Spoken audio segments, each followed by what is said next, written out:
बहुत बहुत स्वागत है दोस्तों आपका मेरे एक और यूट्यूब वीडियो पे। आज है 8 दिसंबर और संडे का दिन है। और डेफिनेटली यूट्यूब के म्यूचुअल फंड के किसी पोर्टफोलियो में कोई अपडेट तो हुआ नहीं है। पोर्टफोलियो वहीं का वहीं है। 14% का रिटर्न है और 1,08,000 का टोटल रिटर्न है। 26,18,000 मेरी इन्वेस्टेड वैल्यू है और 27,27,000 करंट वैल्यू है। तो दोस्तों, इससे पहले कि मैं बात करूं कि कल के लिए क्या स्ट्रेटेजी हो सकती है म्यूचुअल फंड में, और म्यूचुअल फंड की भी स्ट्रेटेजी होती है। पहली बात तो ऐसा नहीं है कि सिर्फ एफ एंड और शेयर मार्केट की स्ट्रेटेजी होती है। म्यूचुअल फंड की स्ट्रेटेजी क्या होती है दोस्तों? देखो, सिंपल सा तरीका है। म्यूचुअल फंड को अगर आप समय दे रहे हो और आपने ठीक फंड में पैसा लगाया तो आपका पैसा बनेगा। म्यूचुअल फंड में रिस्क ना के बराबर है अगर आपका टेन्योर 5-6 साल से ऊपर का हो जाता है। ठीक है। प्लस अगर आप बुरे इन्वेस्टर भी हो। बुरे इन्वेस्टर क्या होते हैं? जैसे ऑटोमेटिक एसआईपी जिनकी चलती है वो बुरे इन्वेस्टर ही होते हैं। वो भी पैसा बना लेते हैं मार्केट में, ऐसा नहीं है। वो कंसिस्टेंट बेसिस पे एक समय पे अपनी एसआईपी कटवाते हैं और पैसा बनाते हैं। ठीक है। लेकिन अगर आप अच्छे इन्वेस्टर हो तो आप एसआईपी भी चलाते रहो। मतलब अगर आपकी एसआईपी हैसियत है 10,000 की चलाने की, तो आप 2,000 की चलाओ, 5,000 की चलाओ, और 5,000 अपने पास पार्क रखो पैसा। जब भी मार्केट में बड़ा फॉल आता है उस वक्त पैसा डालो तो आप एक अल्फा जनरेट करोगे। ठीक है। जो नॉर्मल ऑटोमेटिक एसआईपी वाला नहीं करेगा। ठीक है। और म्यूचुअल फंड में इतना रिस्क नहीं है। मैं फिर से बता रहा हूँ, अगर आपका टेन्योर लंबा है तो घबराया मत करो। हाय मेरे पैसे का क्या होगा? आपका पैसे देखने की जिम्मेदारी फंड मैनेजर की है। जो फंड मैनेजर बैठा है वो क्वालिफाइड है टू मैनेज योर फंड, तो टेंशन ना लो, वो मैनेज कर लेगा। इसलिए तो एक्सपेंस रेशियो पे कर रहे हैं ना, उसे उसे नौकरी पे रखा है आपने। जो फंड मैनेजर है ना, चाहे वो आईसीआईसी फंड मैनेजमेंट का है, एचडीएफसी फंड मैनेजमेंट का है, क्वांट फंड मैनेजमेंट का है, किसी का भी है, उसे नौकरी पे रखा है आपने। आप उसको एक्सपेंस रेशियो पे कर रहे हो। और जब आप पे कर रहे हो उसे कह रहे हो कि काम कर, ये मेरा पैसा तेरे पास है, इसको अच्छे से इन्वेस्ट कर, तो वो करेगा। तो उसमें कोई दिक्कत नहीं है। तो वो करता रहेगा। आपको एक चीज़ का ध्यान रखना है कि आपको जब भी मार्केट गिरती है अपनी तरफ से एक एडिशनल लमसम डालना है। अब लमसम ना भी हो तो थोड़ा बहुत ही डाल दो जो भी आपके पास हो, तो आपको एक एक्स्ट्रा अल्फा जनरेट करके देगा। तो इसके साथ साथ मैं आपको ये भी बता दूं कि भैया, मैं कुछ दिनों से एक चीज़ जो देख रहा हूँ कि यूट्यूब पे बहुत लोग तरह तरह के वीडियो बना रहे हैं। कुछ अंकल आ जाते हैं, वो बोलते हैं कि ऐसा कर लोगे तो 1 करोड़ बन जाएगा, ऐसा कर लोगे तो 50 लाख बन जाएगा, ऐसा कर लोगे तो 10 लाख बन जाएगा। कुछ आंटियाँ आ जाती हैं खूबसूरत से कपड़े पहन के, वो बना रही है कि हमने तो ऐसा कर लिया, मैं तो हाउस वाइफ थी, मैंने ऐसा किया, मेरे तो 10 लाख बन गए, मैंने ऐसा किया 50 लाख बन गए।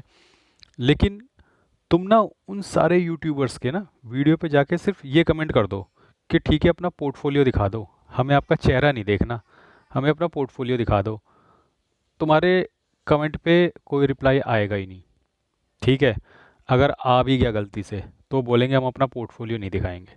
तो ठीक है, अब आप उनकी शक्ल देख के खुश होते रहो, क्योंकि शक्ल दिखानी है, बोलकर कुछ भी चले जाना है। उनका क्या जा रहा है? पैसा तो आपका है, डूबेगा आपका। तो भैया, ऐसे यूट्यूबरों से दूर रहो जो आके ज्ञान देते हैं और ज्ञान दे के चले जाते हैं। मैं फिर से ये बात बता रहा हूँ क्योंकि बहुत लोग इन लोगों का शिकार बन रहे हैं, और आई डोंट नो क्या मेंटेलिटी है इन लोगों की। वो लोग सिर्फ अपना यूट्यूब वीडियो चलाने की कोशिश कर रहे हैं। उन लोगों का पर्पस सिर्फ अपना यूट्यूब चैनल चलाना है। ठीक है। वो बढ़िया बढ़िया थंबनेल लगा के, बढ़िया बढ़िया कपड़े पहन के, बढ़िया बढ़िया माइक पे बढ़िया बढ़िया सूट पहन के, कुछ लेडीज़ आ जाती हैं, कुछ जेंट्स आ जाते हैं, कुछ बुढ़े आ जाते हैं, वो आपस में डिस्कशन करते रहते हैं कि ऐसा कर लो इतना रिटर्न बन जाएगा, ऐसा कर लो इतना रिटर्न बन जाएगा। पोर्टफोलियो कोई भी नहीं दिखाएगा। ठीक है। और उनका पर्पस सिर्फ अपना यूट्यूब चैनल चलाना है। ठीक है। देखो, मुझे तो यूट्यूब वीडियो बनाने भी नहीं आते। ये जो जिस फ्रेम में मेरा वीडियो बन रहा है, ये शॉर्ट्स का फ्रेम है। ठीक है। यूट्यूब बोलता है कि शॉर्ट्स के फ्रेम में वीडियोस नहीं बनाने चाहिए, क्योंकि यूट्यूब प्रमोट ही नहीं करता इन वीडियोस को। तो मुझे पता है मेरे वीडियोस प्रमोट होने भी नहीं वाले। ठीक है। उनके वीडियोस में लाखों व्यूज़ आएंगे, मेरे वीडियोस में हार्डली 500-6,000 व्यूज़ से ऊपर नहीं जाएंगे, क्योंकि मैं वीडियोस ही शॉर्ट्स के फ्रेम में बना रहा हूँ। छोटे फ्रेम में बन रहा है ना ये वीडियो, तो यूट्यूब ऑटोमेटिकली मेरे वीडियोस रिजेक्ट कर देता है कि वो प्रमोट करता ही नहीं ज़्यादा। तो मुझे पता है, तो मेरे को पता है कि मेरा चैनल तो ग्रो भी नहीं होने वाला। ठीक है। तो भी मैं आपको ये चीज़ बता रहा हूँ ताकि आपका पैसा बचे। ठीक है। मुझे कोई थंबनेल बनाने भी नहीं आते, मैं बढ़िया बढ़िया तरीके से बोलता भी नहीं हूँ, लेकिन मैं ट्रांसपेरेंट हूँ, मैं ऑनेस्ट हूँ।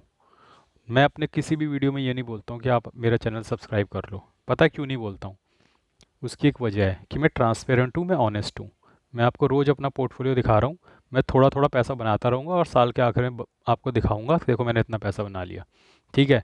बाकी लोग बढ़िया बढ़िया थंबनेल लगा के, बढ़िया बढ़िया कपड़े पहन के, बढ़िया बढ़िया माइक में आके आपको बेवकूफ़ बनाएंगे और कभी भी आपको अपना पोर्टफोलियो नहीं दिखाएंगे। आप कमेंट डाल के देख लो, ये टेस्ट कर लो ना, जो भी लोग ये वीडियो देख रहे हैं, जाओ उन बड़े बड़े यूट्यूबर्स के कमेंट सेक्शन में जाओ, कमेंट करो कि अपना पोर्टफोलियो दिखाओ। कोई नहीं दिखाएगा आपको अपना पोर्टफोलियो, क्योंकि वो ना अपने एक लार्जर देन लाइफ इमेज बना लेते हैं। दोस्तों बात को समझना, लार्जर देन लाइफ इमेज बना लेते हैं। जैसे सलमान खान ने बनानी है ना कि मुझे कोई मार ही नहीं सकता, मैं किसी से हार ही नहीं सकता। अब उसकी फिल्म में आप देखो, चाहे एक गुंडा आ जाए सामने, चाहे 100 गुंडे आ जाएं, सबको पीट के वो अलग कर देगा। ठीक है, वो एक इमेज बन गई है, वो इमेज टूट तोड़ नहीं सकते। कोई भी नई फिल्म आएगी उसकी, तो उस इमेज को मेंटेन रखना होगा। उसी तरीके से ये यूट्यूबर जो है ना, ये आपके साइके के साथ खेलते हैं, आपके दिमाग के साथ खेलते हैं। ये अपनी लार्जर देन लाइफ इमेज बना लेंगे, ऐसा दिखाएंगे कि भैया हम तो जो इन्वेस्टमेंट करते हैं ना वहाँ से सोना उगलता है। ठीक है। अब अगर तो वो डेली बेसिस पे अपना पोर्टफोलियो दिखाएंगे, तो वो जो लार्जर दैन लाइफ इमेज बना रखी है उन्होंने, यूट्यूबर्स ने अपनी, वो टूट जाएगी। क्योंकि आप कहोगे अरे यार तेरी इस इन्वेस्टमेंट में तो, तेरे इस फंड में तो अच्छा रिटर्न बन नहीं रहा, तेरे इसमें तो अच्छा रिटर्न आ ही नहीं रहा। अब उनको अपनी लार्जर देन लाइफ इमेज बना के रखनी है, तो क्या करना है? पोर्टफोलियो छुपा के रखना है। ठीक है। अपने को ऐसी कोई लार्जर देन लाइफ इमेज बनानी नहीं है। ठीक है, हम तो सिंपल सीधे साधे से लोग हैं, 10-12 साल से पैसा बनाया है पहले भी, अभी भी बना दूंगा, गारंटी से बोल रहा हूँ। रोज़ पोर्टफोलियो दिखाऊंगा, गलत कोई इन्वेस्टमेंट होगी दिख जाएगी, गाली दे देना। अच्छी कोई इन्वेस्टमेंट होएगी दिख जाएगी पोर्टफोलियो में, शाबाशी दे देना। क्यों? मैं तो सामने हूँ, मेरी कोई इमेज बनने नहीं वाली, मेरी कोई इमेज बिगड़ने नहीं वाली। उनकी इमेज में खतरा आ जाएगा अगर वो अपना पोर्टफोलियो दिखाएंगे। आप समझो इस चीज़ को, इसीलिए वो अपना पोर्टफोलियो हाइड करके रखते हैं। एक बंदे ने अपनी, मतलब 1 मिलियन सब्सक्राइबर बना लिए हैं, समझो इस बात को, 1 मिलियन सब्सक्राइबर बना लिए हैं।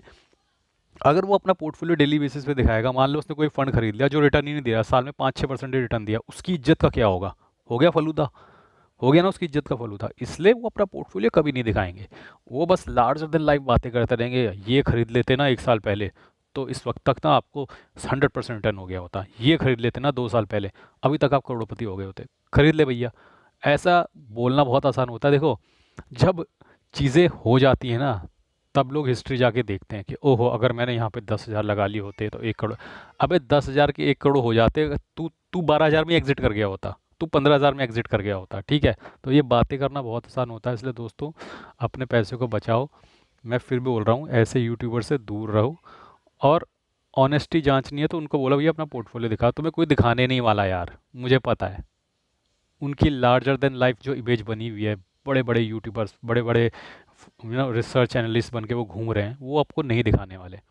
तो आईआईटी आईएम के टीचर से पढ़ने का सपना छोड़ दो, अपने मोहल्ले के किसी टीचर से पकड़ो और उससे सीखो। उस मोहल्ले के टीचर से पढ़कर ही आप 90-95% लाए थे ना 12वीं में, फिर क्यों भाग रहे हो इन बड़े बड़े यूट्यूबर्स के पीछे? बाकी आप समझदार हो। आइए बात कर लेते हैं कल की स्ट्रैटेजी के बारे में।